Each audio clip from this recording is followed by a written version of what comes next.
દુનિયામાં એક એવો ગામ જ્યાં બે જુદા જુદા મુલ્કના નાગરિકો રહે છે. ત્યાં કોઈ પણ કેસ બને એટલે બે દેશોની પોલીસ આવી જાય છે અને એ પણ આપસમાં ઝઘડી પડે છે. આનો કારણ તમને આગળ આ વિડીયોમાં બતાવીશું. આ બોર્ડર આટલી હદે ડિફિકલ્ટ છે કે આની ભારત પાકિસ્તાન બોર્ડર પણ આની સામે ફેલ થઈ જાય. અને ભારત પાકિસ્તાનની સરહદ જોઈ હશે, તમને ખ્યાલ હશે, સરહદ બે બાજુ મિલિટરી હોય છે અને જબરદસ્ત પહેરો હોય છે. બોર્ડર પર પરિંદો પણ પર ના મારી શકે એવી આપણી ભારત પાકિસ્તાનની બોર્ડર છે. આપણે આજે જોવા જવાના છે એ યુરોપમાં એક એવી બોર્ડર છે જેની અંદર એક એવો ગામ છે જેની વસ્તી અંદાજે 7-8 હજાર છે, જે ગૂગલના પ્રમાણે છે. હવે આપણે હકીકત આગળ વિડીયોમાં જાણીશું. તો આ બે દેશોની બોર્ડર નીધરલેન્ડ અને બેલ્જિયમ દેશની વચ્ચે આવેલી છે. રિયલ બોર્ડરથી 6 કિલોમીટર અંદર ગામ છે, ત્યાં આગળ બોર્ડર છે. તમે આ વિડીયોમાં આગળ જોઈ શકો છો. અમે એક ચોકડી ઉપર બેઠા છે ને ત્યાં આગળ ખુરશી ટેબલ મૂકેલા છે અને ત્યાંથી બોર્ડર પાસ થાય છે. અહીંયા તમે આ ટેબલની નીચે જોઈ શકો છો. આ વ્હાઇટ કલરનો ટેબલ દેખાય, એની નીચે જે ચોકડી દેખાય છે ત્યાં એક NL લખેલો છે ને એક બાજુ B લખેલો છે. NL એટલે નીધરલેન્ડ અને B એટલે બેલ્જિયમ. આ એક રેસ્ટોરન્ટની ટેબલ ખુરશીઓ છે અને અહીંથી આ બોર્ડર પસાર થાય છે. આ આખા ગામમાં લગભગ આમ તો 6 થી 7 હજારની આબાદી બતાવે છે. આમાં અલગ અલગ ઘર છે, એ અલગ અલગ દેશના છે. આ ગામમાં એક પોસ્ટ ઓફિસ છે, એની અંદર બંને દેશની લોકોની પોસ્ટ આવે છે. આ ગામમાં એક પોલીસ સ્ટેશન છે જેની અંદર બે દેશોના અલગ અલગ પોલીસ ઓફિસરો બેસીને કામ કરે છે. તો હવે આપણે આગળ ઘણા બધા એવા કોમ્પ્લેક્સ જોવાના છે કે આ બોર્ડર ક્યાં ક્યાંથી જાય છે, કેવી રીતે અહીંયાના લોકો કામ કરે છે.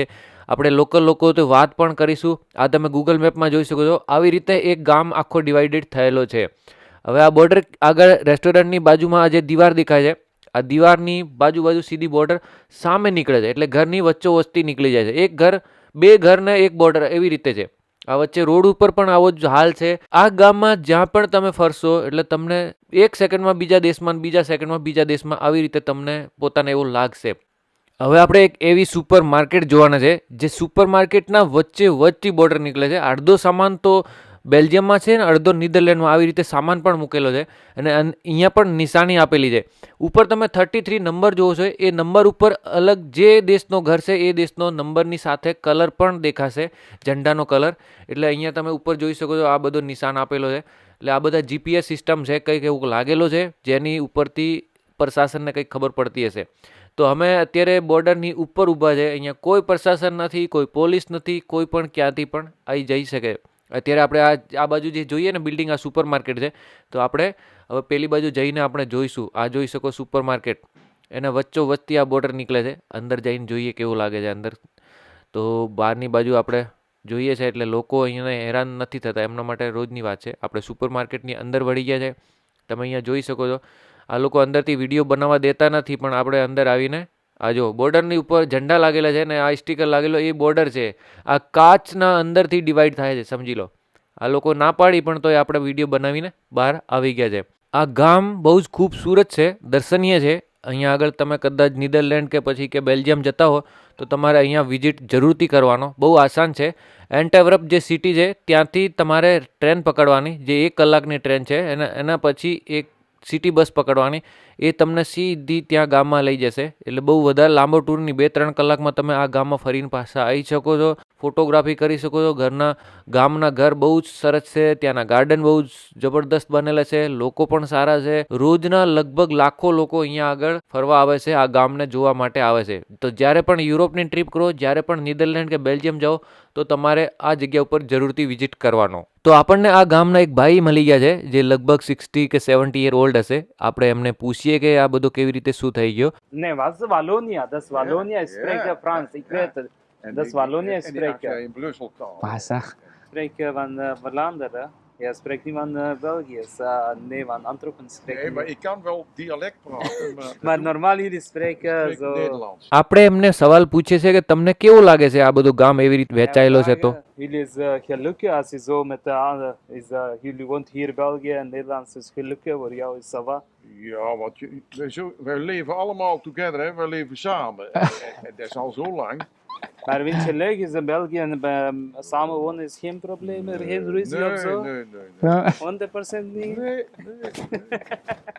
અમે કોઈ દિક્કત નહીં. તો આ કાકાનો એવો કહેવો છે કે અમને કોઈ દિક્કત નહીં, અમે વર્ષોથી અહીંયા રહીએ છીએ. नीदरलैंड्स की भाषा में बोलते हैं कि स्कूल है इधर की. हाँ। नीदरलैंड्स के जो लोग होंगे वो नीदरलैंड्स की स्कूल में जाएंगे हाँ। और बेल्जियम के लोग होंगे वो बेल्जियम की स्कूल में जाएंगे. बताओ सब्जेक्ट अलग अलग है, सब्जेक्ट अलग अलग है different subject. Dat is apart, hè? Holland. Je hebt ook हाँ, Nederlands gemeentehuis Uh-huh. en ook het Belgische. जो नगर पालिका है एक ही नगर पालिका है उसमें साथ मिलकर एक काम करते हैं बट जो एक ही मतलब नीदरलैंड्स के लोग नीदरलैंड जाएंगे और बेल्जियम के लोग बेल्जियम હવે આપણે એમને બીજો સવાલ પૂછીએ છે કે તમારે પાણી અને ઇલેક્ટ્રિસિટી પછી કેવી રીતે સપ્લાય થાય वो છે? बोल रहे हैं कि साथ में काम करते हैं लोग मिलके. मिलकर करते हैं बगैर अब जो भी बिल आएगा वो बेल्जियम से आएगा वो अच्छा. नीदरलैंड से नहीं आएगा તો આ બોર્ડર કેટલા વર્ષો પહેલા ડિવાઈડ કરી હતી? આ ગામ કેટલા વર્ષો પહેલા ડિવાઈડ થઈ ગયું? 1600 साल की पहले की बात है એટલે એમનો કહેવું છે કે 1600 વર્ષ પહેલા એવું કર્યું હતું. મારા હિસાબે 16મી શતાબ્દીમાં કર્યો હશે ને, તો 400 વર્ષ પહેલાની વસ્તુ ये છે આ. लोग साथ में रहते हैं बेल्जियम और नीदरलैंड्स इनको कोई प्रॉब्लम नहीं है बट ये हाँ. साथ में काम करते हैं बट ये पहले की बात है इन लोगों पहले की एंड वी हैव टू हिदांजो is a cleanness to give इनको मालूम नहीं किसने बनाए हैं रूल्स अभी तक किसी को मालूम Al die stukjes bij elkaar en dat is voor België en die is voor Nederland. Maar dan is het Nederlands. વાતોમાં તમે જોઈ શકો છો અહીંયા DSL ડિલિવરી કરવા આવી છે. તો આ કુરિયર વાળાને બધું ખબર હોય છે કઈ બાજુ કયો ઘર છે એમ. ये बोल रहे हैं जो काम की बात मैंने इनको पूछी हाँ. आप अगर नेदरलैंड्स के दुकान में शॉप पर काम करेंगे हाँ. तो आपको टैक्स बेल्जियम में देना पड़ेगा आपको नेदरलैंड्स में नहीं देना पड़ेगा ओहो. लोन नेदरलैंड बेल्जियम देगा आपको जो सैलरी आएगा वो बेल्जियम वाले देंगे આ કાકા કેટલા વર્ષના છે એમને પૂછો. Waar je hier bent, या dit is Nederland. Hier. नहीं हुआ बेंच है Ik ben Nederlander. How old? is jou 80. leeftijd Oh, ik ben 73. 63 wat is jouw naam Mijn naam Erik. Eric. અહીંથી નીકળવા પહેલા કાકાને ધન્યવાદ આપી દઈએ કેમ કે આપણને બહુ bધી ઇન્ફોર્મેશન આપી એટલે. door de historie gegeven naar mij bedenkt voor jouw tijd geven Oké. hij is komt van India ik Ja. woon in België 20 jaar ये बोल रहे हैं कि बहुत लंबा है India India is very big. Whole Europe Very maybe. big and very much people. Yeah, very much. Yeah. 1.4 billion. Yeah. Yeah. 140 crore. છેલ્લે કાકાનો એ કેવો હતો કે તમારા દેશમાં બહુ બધા લોકો રહે છે. मतलब 1 लाख से ऊपर लोग मतलब इधर आते हैं देखने के लिए मतलब हर वीकेंड को मतलब किधर से भी कंट्री में ये पूरा वर्ल्ड में सिस्टम नहीं है ये सिर्फ हाँ. नीदरलैंड और Yeah. बेल्जियम का सिस्टम હવે આ કાકાના મુજબ એવો કેવો હતો કે વીકેન્ડ ઉપર 1 લાખથી વધારે લોકો અહીંયા ગામમાં વિઝિટ કરે છે ને આ બોર્ડર જોવા આવે છે. તો આપણે એને કહીએ છીએ કે અમારે પણ એક બોર્ડર છે ભારત પાકિસ્તાનની, પણ ત્યાં એવું કંઈ નથી. અમારે બે બાજુ ફેન્સિંગ હોય છે અને ગનમેન બેઠા હોય છે અને કોઈ પણ પરિંદો પણ પર ના મારી શકે એવી અમારી બોર્ડર છે. Really? पुलिस वाले भी झगड़ते हैं मतलब इधर Je hebt Belgische politie en de Nederlandse. अरे कुछ भी प्रॉब्लम होगा बेल्जियम की पुलिस आएगी और नीदरलैंड को पूछा मैं कि पुलिस स्टेशन का क्या सिस्टम है इन्होंने बताया कि एक ही मतलब पुलिस स्टेशन है उधर बेल्जियम वाले भी बैठेंगे और नीदरलैंड वाले भी बैठेंगे एक ही ऑफिस में Okay. How many people living in this village? who will mention 20,000. 20,000. Wow. It's It's big village. not zoveel, hè? is a will Niet veel. nee en die all mensen who mentions Ja. En Belgische en dus 10.000 denk ik. Belgische en 10.000 Belgium Nederlanders. Belgium के लोग हैं 10,000 लोग Plezier, ja, maar ik kom altijd.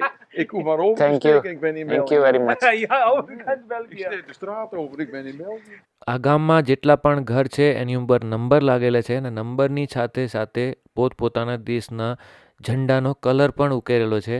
એટલે જે પણ delivery કરવા આવે કે પાર્સલ નંબર. આપવા આવે કે કોઈ પણ આવે તો એને ખબર પડી જાય કે ભાઈ આ ઘર કયા દેશનો છે ને આ ઘર અચ્છા. કયા દેશનો છે. સામે નંબર ઉપર અમે જોઈ શકીએ છીએ બધાના નંબર લખેલા છે ને એની ઉપર એવી રીતનો કલર પણ દોરાયેલો છે. Hey. હવે એક એવા ઘરની પાસે આવી ગયા છે જે ગૂગલ મેપમાં તમે જોઈ શકો છો. એ ઘરના અંદરથી બોર્ડર જાય છે. હવે આ ઘરવાળાનો ઘર છે, અડધો ઘર બેલ્જિયમમાં છે ને અડધો નીદરલેન્ડમાં છે. આવી બોર્ડર ઊભી કરી નાખી છે. એનો કારણ કંઈ ખબર નથી. અહીંયા આગળ કેટલા ખૂબસૂરત ગાર્ડન બનેલા છે. આખો ગામ બહુ જ સુંદર છે, બહુ જ રૂપાળો ગામ છે. એટલે આમાં મજા આવે છે, ફરવાની પણ મજા આવે છે. આ ગામનો જે કચરા નિકાલનો સિસ્ટમ છે એ બી બહુ શાનદાર છે. ગ્રીન કચરો અલગ છે, પ્લાસ્ટિક અલગ છે. આવી રીતે અલગ અલગ બધો સેટિંગ કરેલો છે. અને ગામમાં જે ઘર છે એ બહુ જ ખૂબસૂરત છે. આ કોઈનો ઘર છે, એની ઉપર નીદરલેન્ડનો ઝંડો લાગેલો છે, જોઈ શકો છો. અને અહીંયા કૂતરાને સ્ટ્રીટ ઉપર ટોયલેટ નહીં કરાવવાનું એ પણ સિમ્બલ આપેલો છે. હવે આપણે ધીરે ધીરે ગામથી બહાર નીકળીએ અને ગામનો જે ચોરાયો છે એ પણ તમને બતાવી દઈએ. અહીંના લોકો સાયકલ બહુ જ રાખે છે અને સાયકલ ઉપર જ વધારતર ફરતા હોય છે નજીકમાં. તો ગામની વચ્ચે સાયકલ સ્ટેન્ડ પણ બનેલો છે, કાર પાર્કિંગનો જુગાડ પણ છે અને અહીંયા આગળ આ ગામમાં ફ્રી ટોયલેટ પણ આપેલો છે. બીજા કોઈ પણ યુરોપના કોઈ બી ગામમાં કે ક્યાંય પણ જાઓ તો તમને પૈસા આપવા પડશે, પણ આ ગામની અંદર ફ્રીમાં ટોયલેટ પણ આપેલો છે. તો આ બધી વસ્તુઓ તમને આ ગામમાં જોવા મળે છે અને કેટલો સાફ સુથરો છે એ વસ્તુ ખાસ જોવા જેવી છે. તો મને તો ભાઈ આ ગામ બહુ જ ગમ્યો. તમને સારો લાગ્યો તો કોમેન્ટ બોક્સમાં જરૂરથી જણાવજો અને આવી ક્યારેક તમે પહેલાં બોર્ડર જોઈએ તો તમે પહેલાં એ પણ કોમેન્ટમાં મને જણાવી દેજો. તો હવે ધીરે ધીરે પાછા નીકળીએ અને મજા આવી ગઈ. આ બસ છે અહીંયા આગળ. બસમાં આવવા માટે તમારે ટિકિટ લેવી પડે છે. તમે એટીએમ કાર્ડથી પણ પેમેન્ટ કરી શકો છો, વાઈફાઈથી, અથવા તો તમારે પછી ટિકિટ લેવી જ પડે. મને લાગે છે અહીંયા વાઈફાઈથી જ પેમેન્ટ કરવો પડે, બીજો કોઈ સિસ્ટમ નથી. કદાચ તમે 2.5 યુરોની ટિકિટ ના લીધી હોય તો તમને 180 યુરોનો ફાઇન ભરવો પડશે. તો એના કરતાં તમારે ટિકિટ લઈ લેવાની એ જ સારી વસ્તુ છે. તો આ વિડીયો તમને કેવો લાગ્યો જરૂરથી કોમેન્ટ બોક્સમાં લખીને જણાવજો. મળીશું આપણે એક નવા વિડીયોમાં. ત્યાં સુધી મને રજા આપશો. જય હિન્દ, જય ગરવી ગુજરાત, જય ભારત.